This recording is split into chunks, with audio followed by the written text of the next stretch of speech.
Oops. Hang on.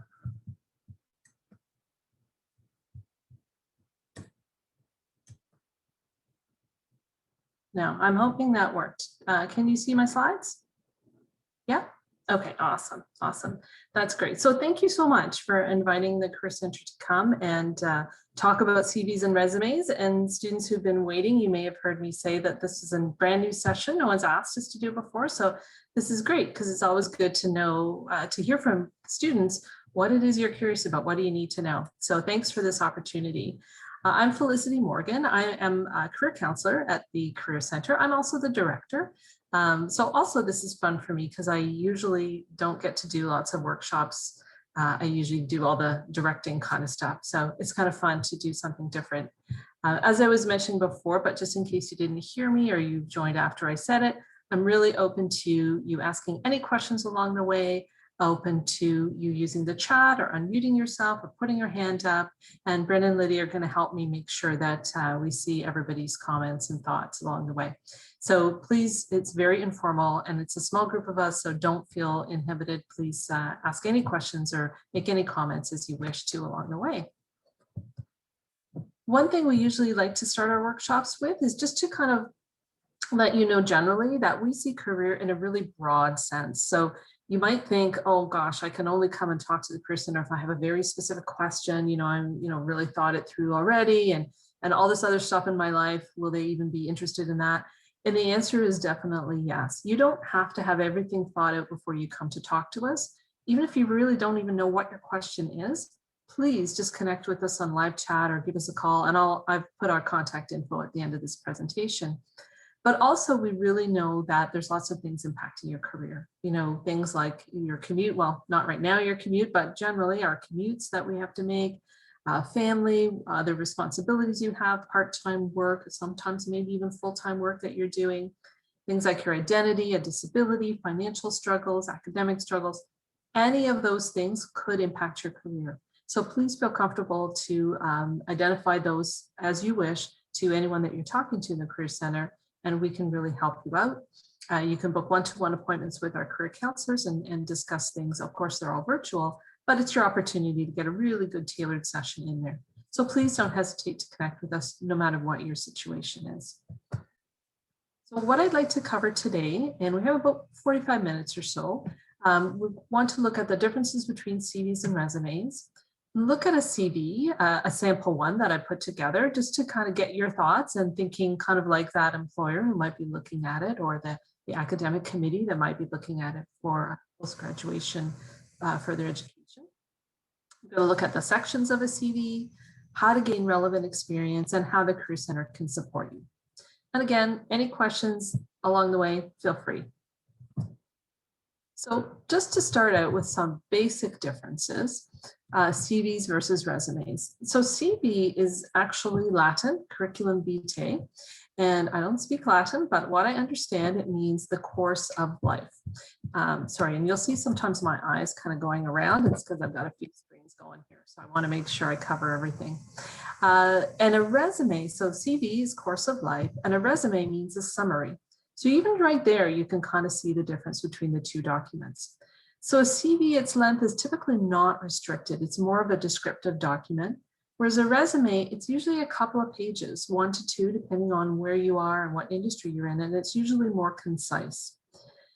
A CV is really meant for highlighting your relevant scholarly experiences, and we'll get into the sections later, but it can be academic courses, projects, research that you've done, etc. Whereas a resume is more looking at the specific skills and experiences that you have that are relevant to the job that you're applying to. A CV will look more at academic or research-focused applications. It's more applicable there, whereas a resume is more industry, nonprofit, volunteer applications where you would use it. So hopefully right there you can kind of see there is a difference. CVs are broader, but are looking more at the academic side of things. And resumes are really everything that you've done that could be relevant to that employer. Now, just to add to the confusion, in some countries, CV means resume. So Europe, for example, they use the term CV, but it's kind of more resume-ish. You'll also find employers from time to time saying CV when they actually mean resume. And even in Canada, in Quebec, my colleagues in Quebec call them CVs, not resumes. So there is still some confusion even with the points that I've given you, but I think just kind of keeping these in mind will help you to know whether it's a CV or a resume that somebody really wants to see from you. But if you ever have a question, just connect with us and we can help you figure out what's the most appropriate thing to do.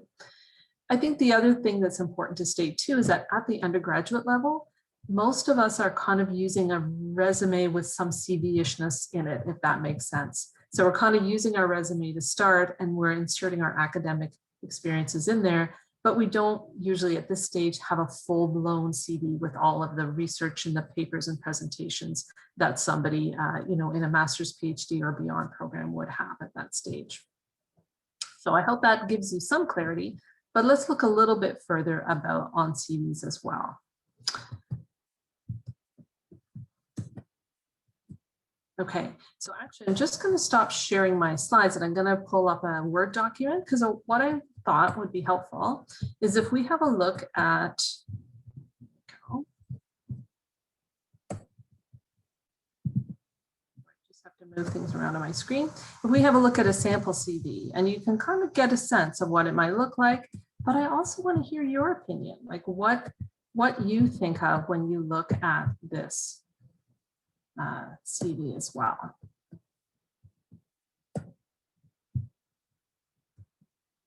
So let me just make this larger. Can you guys see that Word document now? Yeah, perfect. Okay. And this is the awkwardness of our virtual presentations that usually I would give you a piece of paper and you could look at it. So what you'll also note here is that, of course, I've had to kind of make this a lot smaller because it is, because I'm just showing it to you on the screen. So of course, a usual CV would be much longer, 2-3 pages, perhaps at this stage of the game for you.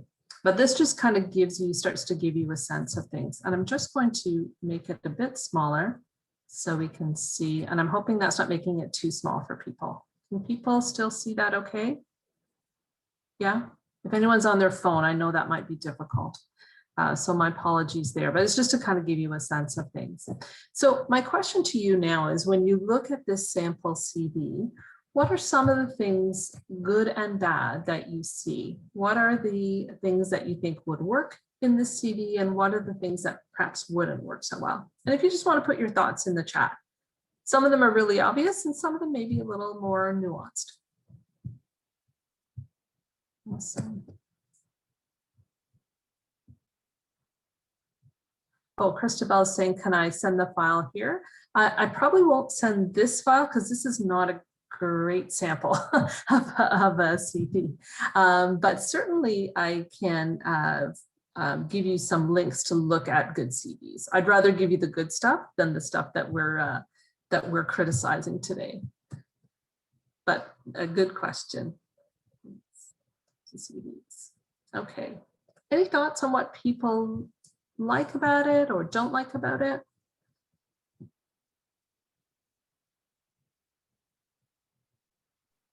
I guess I can chime in. Sure, go ahead, Bryn. Yeah.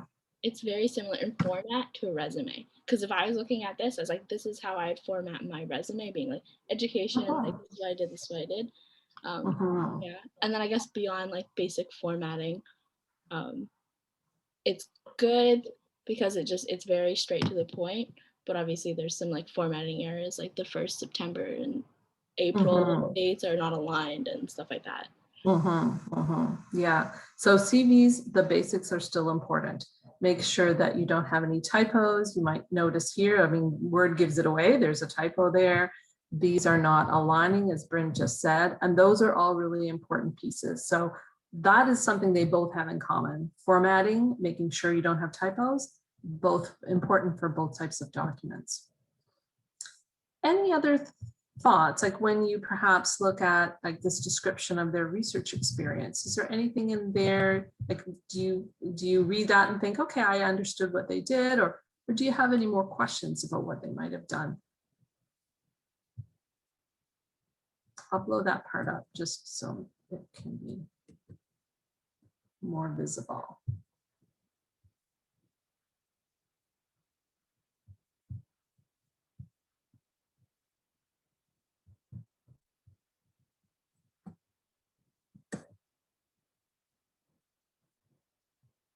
I'm just going to give it a couple things away. Like what I would say if I was looking at the CV, I might say, this is an interesting point, liaised with research team during their field work. Is there anything specific? Did you liaise with them to gather their data and put it into a database? Did you, have to liaise with external communities as well? Were you on site or were you remote? So, tells a little bit more about communication skills. So kind of thinking through the points that you're putting on there and trying to give it's still kind of concise per point, enough information that really helps the reader, whether that's for an academic job or for further education application, really understand what you might bring to their organization or to their program along the way. You'll notice that I put here, a class section of 50 students. Was it just marking? Did you have to hold office hours? Did you have to email with students? So again, kind of thinking through a little bit of the detail, because especially in a CV, because you're not limited with space, you can give a bit more detail to show some of your teaching experience and skills. And then perhaps for this last one, so again, these are all made up opportunities. So this is not actually things that have happened. But, we have here represented student interests. Were you chosen? Were you voted in? Were you participating in some kind of report? Again, not kind of just giving all the high level details, but going into some more detail can be really important. One thing that often students ask, and I'm sorry, I'm just gonna make this a little bit smaller again so you can see, people will ask, like, should this kind of thing be on a CV? And again, we're concentrating probably more on the scholarly piece of things, but as I also mentioned, you still will have some resume kind of components in there. So when you're considering any other work experiences that you've had, think about, are the skills that you developed in that particular area, in that particular experience, are they relevant to a CV as well? So are communication skills relevant to the grad program you're going to or the organization you want to work for? Were there other aspects like leadership that you took on that in an academic setting could be an asset? So there's no kind of one firm answer. It's really thinking about what is relevant. Obviously, experiences that are not as directly related are going to go later on in the CV as well. So you can see that's one thing that's a good example here, is that they've really started with the key pieces like education, honors and awards, research experience, teaching experience, and then kind of gone to volunteering, which is kind of a community service aspect, which is often required in academic circles, and then other work experience. So they're kind of putting the most important stuff first and then kind of moving down the chain. I'm just going to stop sharing that document and go back to my PowerPoint. Just a sec.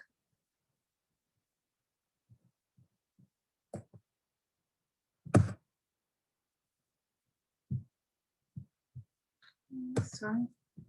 Oh, it's moved up. Okay. Sorry, let me start from here. Sorry, now my eyes are going to go up because it moved up to look at my slide from on my higher up screen.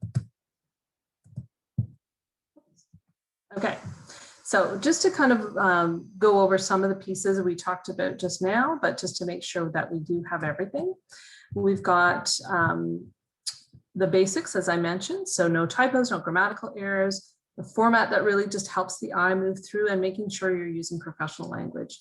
And this is one point where I'd say it's always good, if possible, to have somebody in your field have a look at your CV, because sometimes there are specific things to the different disciplines that are important for you to know about. So if you have a professor or a grad student who would be open to looking at your CV, it's always a good idea to do that, just to make sure that there's nothing that could be said in a better way according to your area of work. You really do, I think I was mentioning in terms of, make sure that you showcase your experience and skills. Don't downplay what you have and don't forget stuff. It's very common for people to do that. but make sure that you include all the things that you think could be relevant. Because my third point there is you really do need to tailor it to the program or the supervisor's areas of interest. Especially if you're applying to a grad school, you want your CV to really show how this area of grad studies is related to what you've done before, or that you have demonstrated your interests in that. So sometimes you may tailor a CV depending on where you're applying, because you really want to show the different aspects of what you have to offer, or what research interests or educational interests you've had that relate to where they're going in that program as well. Okay, so I mentioned that CVs don't have a limit, but on the other hand, you don't want to be verbose. You do want to have some conciseness in what you're saying. So you do, though, need enough detail. So it's a little bit of a balancing act, especially if you're applying for, say, grad programs, or later on, if you do become a grad student and then you're applying to academic positions. You do want to have enough information so that people understand what you've done academically. So things like your supervisor's name, the topic, the title, the findings, the focus, those are all good things to include, especially I would say at the beginning, because, you know, kind of it's that networking aspect of who you've studied under may help you to get to where you want to go. And it also establishes that connection with the role or the program area that you're applying for. When you're talking about kind of, I'd say, research or work areas, thinking about using what we call outcome statements. So that's an action word, the scope, and the result, so that you can really, in a concise format, be assertive in the accomplishments that you have. That's important because you do need to have confidence in yourself. And these statements do show and demonstrate that confidence. And in a later slide, I'm going to go into that in a little more detail, but I did just want to draw your attention to that one as well. You do, though, want to avoid cliches. Sometimes it's really easy to kind of be a bit superficial in things. So you want to avoid the cliches. You want to dig deeper and answer why you are a good fit for whatever it is, whether it's an opportunity or a program. This particularly applies, and we actually weren't going to talk about cover letters here, but I just want to mention that this particularly would apply in a cover letter. You need to be really sincere in explaining why this area is of interest to you, why either the research area or the program or the institution are really a good fit for you. But you have to dig a little bit deeper than, you know, I've always been interested in X. You got to go deeper to show them the results or the intentions that you've had along the way to convince them. You can tell from what I'm saying, this all takes some time, and it takes some craftsmanship in writing, and it usually takes a few versions to do it. So I think the other piece about CVs is make sure that you give yourself enough time to complete what you need to for the task. So I did just want to dwell on outcome statements a little bit, just to be clear. And some of you may be quite familiar with them. They are another thing that CVs and resumes can have in common. Again, you would use these more for the kind of the research experience or the work experience sections. Yeah. If you're talking about honors and awards, if you're talking about, I guess teaching could be in there as well. But if you're talking about presentations and papers, publications and conferences, this way of talking is not necessary. It's more geared towards where it was actual research or volunteer teaching experience along the way. So what you want to do is you want to use action words, and I've included a link on those in the handout. They're, excuse me, they're usually they are concise, obviously, because they're usually one word. But they're assertive in that they claim kind of the skill for yourself. They're also very tailored. So again, you're looking at what does that, if it's employment in an academic institution, what is that employer saying in the job description? How can I show that I have those things? If you're looking at it and using the CV with regards to program, like getting admission into a program, again, you're using that same critical eye to analyze what are they really looking for and how can I show that I have those pieces. So action verbs can be things like, you know, coordinated, supervised, led, liaised. Like those are the kinds of words that we're looking for. Then with them though, you need to give kind of a scope. So it's almost like you're telling a little mini story in a way. So the scope, you're explaining the action, you're quantifying it where you can. If you remember the CV, I said, a class of 50 students, that gives a context for the reader as to how much you could do, like what's the volume that you could handle. So it isn't always possible to put a quantifiable piece in there, but where possible, it's good to include it because it just gives that concrete detail that helps convince the reader. And then the result is what happened. So for example, with the CV that I showed before, that was the one thing that was missing from the volunteer experience. They served on this committee, but what happened? Like, what was the result from that? So again, that's important because it's more convincing than the first piece is kind of that foundation of this is what this was about, but the result is what convinces an employer or program admissions committee to know that you actually do possess that skill, that you could do that thing. So outcome-based statements are important. Let me just show you a couple of examples because I know I've talked very theoretically and it's kind of like, okay, what does that actually mean? So here's a couple of examples that perhaps our student could have used in their CV where they were talking about being in the nutrition course. So co-designed and facilitated community-based nutrition presentation for 3 community agencies, requested to repeat for 2 additional groups. So again, gives an action, co-designed and facilitated, gives a scope. It was a presentation that was for 3 groups. And then the result is they asked me to do it again for 2 more groups. So that was a positive outcome for that one. The second point, analyzed research data and presented to 10-member research team for inclusion in a research paper. So our action is that they analyzed what they were doing. They were analyzing research data to present to this 10-member research team. And then the result was it was included in the research paper. Because I think, and I wanted to give that one point specifically because I know for a lot of undergrads, you won't necessarily have publications. Some of you may, but many undergrads don't. But sometimes you may have contributed to a research paper or to research findings if you were working, say, with a professor or something within a course. So it's important to kind of think about that. Of course, please never embellish or make anything up, but also just think carefully about what the result was for you, because that may be an important piece to show kind of the quality or caliber of your work as well. Don't see any questions in the chat, but very happy to take them if needed. All right. So now, we've gotten a sense of like what makes a CV helpful. Now I wanted to talk a little bit about all the different sections. I mentioned them a little bit along the way, but I thought it would be important to give a summary. So in the CV, we do want to have, of course, an education section, but within that, you don't just want to have your degree in your program, but you can include relevant courses, for example. So again, this is where the tailoring comes in. You have to look at the opportunity that you're applying to and figure out what are the things that I've done that could be relevant to them.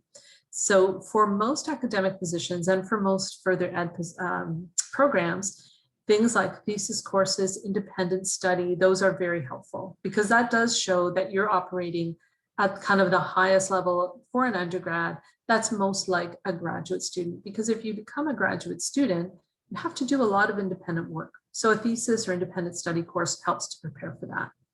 But it could also be things like course projects that you think are very relevant to the opportunity.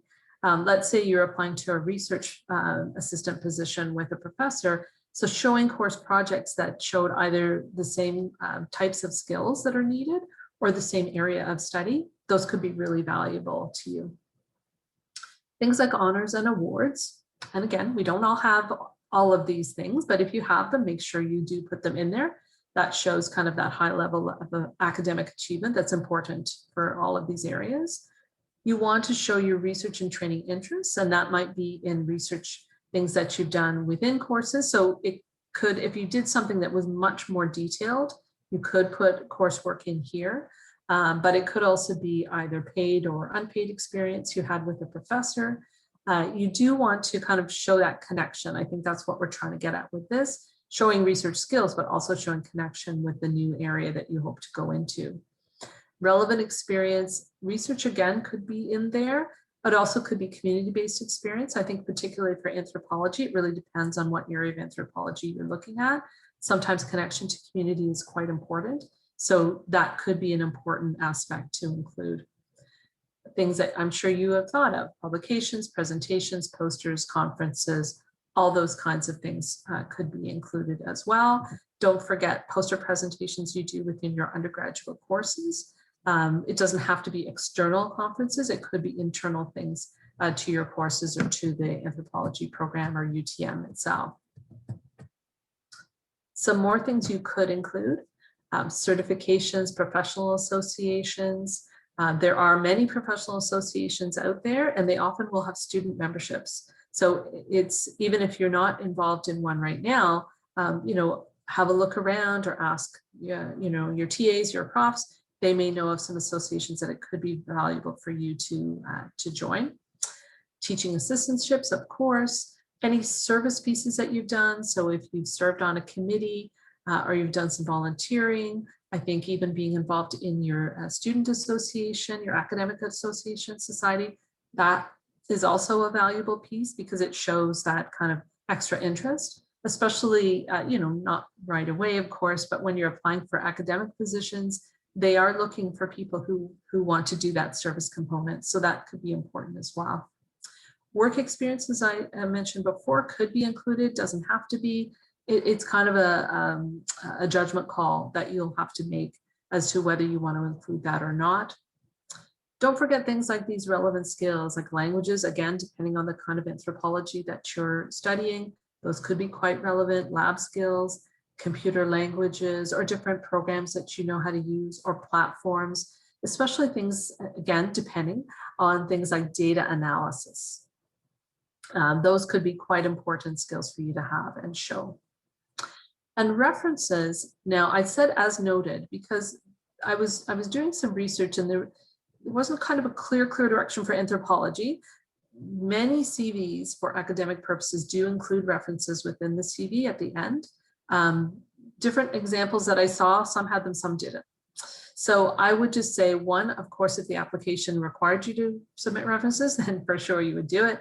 But that could be one question that you could check in with TAs and professors to see if including the references within the body of the CV is needed, or whether that's something that comes separately. For job applications, I would just say that most employers that are not in the scholarly or academic realm, outside of that, most employers don't need the references in the resume. You would have those separately and you would present them when they were asked for by the employer. But the academic world can sometimes be a little bit different. So I'd say check that one out a little bit more. So the other aspect that I wanted to touch on a little bit was how you build experience, because that's a really big question. Like, how do I, all those sections you just noted, I don't have a lot of those. How do I build those up? But I also thought perhaps some of you have already been working on that. So if you've already been doing some of these things and you don't mind sharing an example of what you've done, if you don't mind putting your thoughts in the chat, and then I can certainly kind of pull all the threads together on building experience as well. So has anybody been able to build some of the experiences that I've mentioned? Research assistant, TA, posters, presentations, those kinds of things? If you don't mind putting it in the chat, that would be great.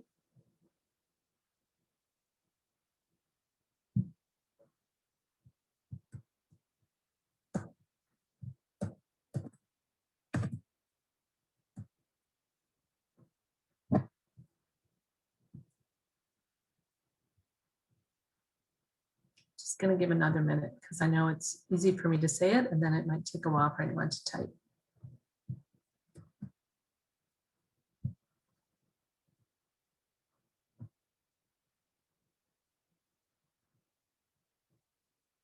Okay, great. So I see something coming up here.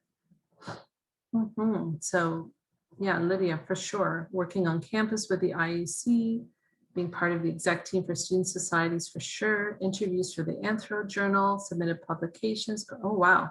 Lydia, you've been busy. You've been doing a lot. That's awesome. That's awesome. I love the anthropology journal that you have. because that's not one, I don't know that I have that in my list of examples. So that's excellent. Like looking for opportunities where you can have things published. I think that's really helpful because it does give you that publication piece within the realm of undergrad, which, you know, it's hard to get into an anthropology journal and be peer reviewed and all those things. Obviously, you would only usually be able to do that with one of your professors if you were helping them with a research project. But looking at how you can still get published on campus or within smaller circles, that's excellent. So I think that shows not just the publication, but also the interest and the intent that they're often looking for too. And Brenda's saying you haven't had experience with academics, mostly volunteering and jobs. But again, I would say like, well, let's look at the skills. Let's look at what you learned, what you would have to offer from those jobs and volunteer opportunities. Let's look at how that relates to the areas of anthropology that you'd like to go into. Because again, we sometimes either kind of forget or we kind of underplay ourselves a little bit. And don't think about, well, what did I actually gain from that? And how does it relate to this new place that I want to go to? And often the answer is it actually quite relates because the skills that you're building can be quite important. And then we want to make sure that those skills really come out in your CV. Same for resume. We want to really make sure that comes out so it shows that interest, intent, and skills that you have to offer. So that's great. Thank you both for sharing those areas. I'm just going to go back up to here. All right, so we mentioned some of these things, but again, I just like to kind of have them included so we have everything there. So getting involved in research via things like an ROP, doing a thesis course if that's possible, volunteering with professors, doing independent study course, even something like the PART program. And I don't know if everybody knows about that program. It's run out of the Robert Gillespie Academic Skills Center. And it's PART stands for preparation, can't think of the A, but it's for research training. So it's a program where you do a series of different modules or workshops, and they are teaching you how to participate in research. So if you've not been able to, say, volunteer with a professor, doing the PART program can give you some of the skills. And then when you talk to a professor afterwards, often you can use that as showing that as something that you've done that will give you some of the skills so they don't necessarily have to train you in everything, which can sometimes be the challenge for professors if they are asked to take on volunteers. So PART helps you to build some of those skills in advance of that volunteering or paid opportunities. And also don't forget the work-study program. The work-study program runs in the summer and runs in the fall, winter, and it enables professors to hire students and pay them for their work in labs or different kinds of research. Again, it'll depend on the area of anthropology that you're interested in. So the work study postings are posted on the CLNX, and they're typically posted, the summer ones will get posted, I believe, probably late April, early May, and the fall winter ones go up in late August. You can also just talk to professors and see if they are going to post work study jobs, and that might give you a sense of what the opportunities might be for them as well. But all of these ways are really good ways to get this solid research experience that might be helpful for you. Of course, there's TA-ships, there's invigilator positions that also help you get involved academically. And then service experience, so departmental committees, governance committees, student groups, all good ways to build your experiences that can be a part of your CV. Okay. So in terms of how we can help, there's a lot of, sorry, I'm just flipping my slide back for myself as well. There are a lot of ways that we can assist you with this. So for some of you, as you've listened to me talk about CVs and resumes, you may be thinking, well, I'm not quite sure which way I'm going to go right now. But we can definitely help you kind of sort out your goals and directions and where you'd like to go next. But if you really are thinking like, yes, the academic route is the one I want to go to, either I'm going to be applying for further education, or I'm going to be applying for research or lab assistant positions or TA positions, we can help you even further. I've covered kind of the general basics, but to actually then sit down and do your own CV is another set of work to do, but we can help you with that. So we do have a tip sheet. And again, on my next slide, I have all the links to all this, so don't worry. We have a CV worksheet. We also have a tip sheet called CVs for grad students, but I would encourage undergrads to look at it too. But just keep in mind that you won't necessarily have everything that the grad students have because you're just not in that part of the process yet. We also have a great tip sheet I really like, which is planning for further education. So it kind of walks you through all the steps of looking at further education, what you might want to do, figuring out whether it's right for you, what programs you'd like to apply to, all of those pieces. And then the help of actually moving through the process of preparing your CV, your grad school applications, like a personal statement, for example, any reference, talking about references, all those pieces for sure. And then we also have a tip sheet on gaining research experience and how to do that. So kind of mirrors a lot of what I've said here, but gives a little more detail, so that will help you as well.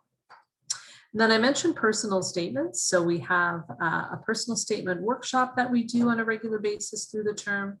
We also have an e-module that you can do. So if you can't make the workshop, you can go on to our Corcus page and do the e-module, and that'll walk you through the process of that.